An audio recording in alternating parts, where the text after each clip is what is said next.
You will need a raised surface, a small hammer, and your included brass punch. Align the brass punch with the stock sight. Gently drift it out.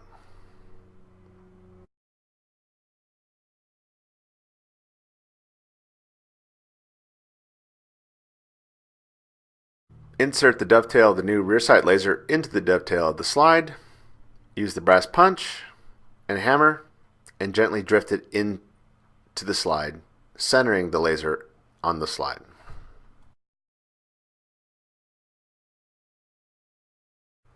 Tighten the center set screw with the provided hardware.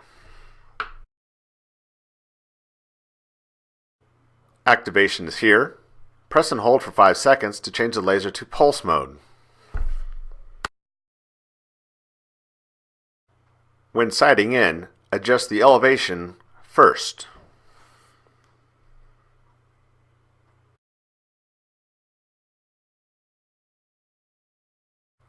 Adjust the windage second. Please see the instructions for further information.